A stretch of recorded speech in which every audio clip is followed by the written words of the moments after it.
Привет, c'est Joanna Swan. Pour ceux qui pensent que faire des vidéos sur YouTube c'est facile et les lives c'est aussi facile, eh ben je vous dis que non.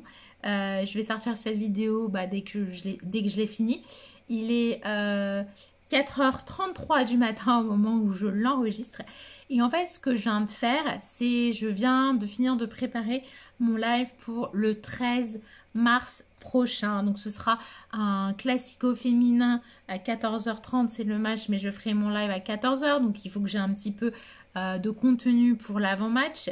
Donc je vais faire ce match suite en fait, car j'ai laissé sur le live quand PSG Coupe de France, je dis à Sodrette, est-ce que tu vas faire les féminins? Il m'a dit bah t'as qu'à le faire. Donc du coup je me suis lancée dans l'aventure et j'avais besoin de le faire en avance, voir le temps que ça va me prendre avec mon logiciel, parce que moi j'utilise iCam, et voir en fait toutes les intégrations possibles, les limitations possibles, ce que j'aimerais faire et tout. Donc je vais rester plus ou moins basique. Bon, il y aura quelques animations, mais je vais pas rentrer dans des animations avec beaucoup d'effets vidéo et que ça tourne, etc. Je vais quand même garder le live assez simple, puisque ce sera mon premier live. Il faut que je me laisse quand même une marge de progression. Mais voilà, j'ai mis quand même beaucoup de travail. Je finis de travailler à 18h30, je crois. Après, j'ai pris quelques pauses, mais en fait, je suis dessus en fait dès que j'ai fini ma journée de travail. Donc là, je suis contente, je suis en vacances, donc je peux m'attaquer à ça. Et ensuite, je vais pouvoir reprendre en fait les projets d'édition qui sont grave en retard. Et en plus, comme j'étais un peu malade, donc j'ai pas pu avancer autant que je voulais. Donc du coup, c'est juste pour vous montrer en fait ce qu'on peut faire et ce qu'on peut pas faire avec justement ce logiciel. Et en fait, j'ai réussi à faire tout ce que je voulais. Donc voilà, il y en a beaucoup qui utilisent OBS et d'autres logiciels. Moi, j'ai choisi iCam. De toute façon, tous les liens, les affiliations liens, si vous voulez avoir justement 14 jours d'essai pour le tester, c'est dans la description de la vidéo. Et franchement, je suis contente parce que c'est mon premier live, c'est un beau projet. J'ai pas mal bossé dessus. Quand j'ai bossé dessus ce soir, en fait, j'avais commencé un travail en amont puisque j'avais commencé les sketchs. J'en ai là. Je ne vais pas trop vous dévoiler. Hein. Quand même, faut que je vous laisse quand même une surprise pour le live du jour J. Mais voilà, j'avais fait mes petits sketchs. Là, hop. Donc du coup, c'est pas ce qu'il y a de plus joli.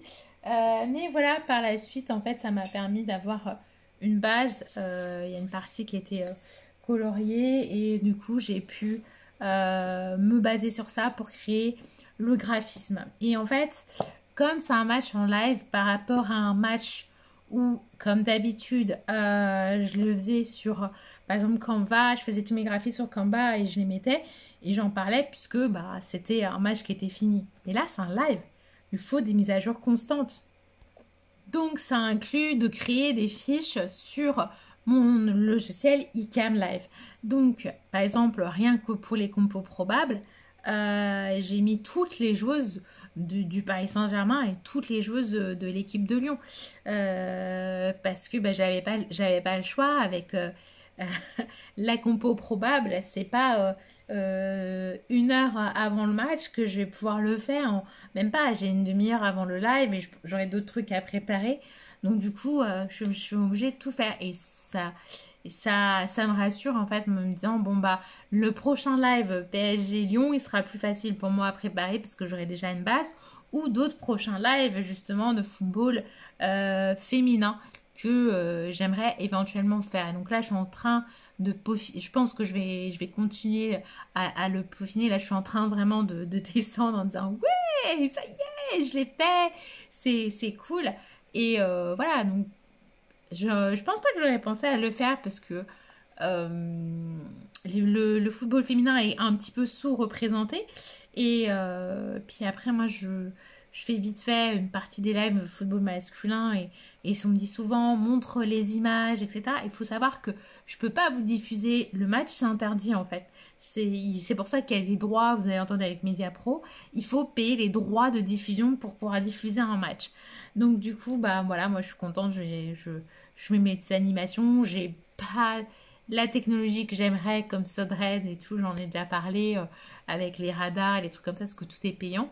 Et comme moi je suis pas monétisée, je vais pas dépenser de l'argent sans rentrer d'argent et tous ces petits détails, ça coûte très cher. Mais voilà, je vais essayer d'animer le live à ma façon. Parce que par exemple, il y a des choses intéressantes et si je vous fais un sondage, ça permet d'avoir les résultats du sondage et tout comme ça pour avoir votre avis. C'est quelque chose que je pourrais faire, mais beaucoup plus tard. Quand cette chaîne elle aura encore plus de force grâce à vous. Voilà, c'est tout. Petite vidéo, je suis toute contente. Et je vous retrouve bien sûr le 13 mars prochain à 14h. Et n'oubliez pas, bah, youtubeur c'est bien boulot. Enfin, il y a même un boulot à temps plein. Donc c'est pas juste, on appuie sur un bouton et on go live. Ciao. Et puis si vous êtes curieux, et ben suivez justement mes réseaux sociaux où je mettrai des petits spoils du live. Allez, je vais faire ça. Ah bah oui, quand même, histoire de vous faire patienter jusqu'au 13 mars.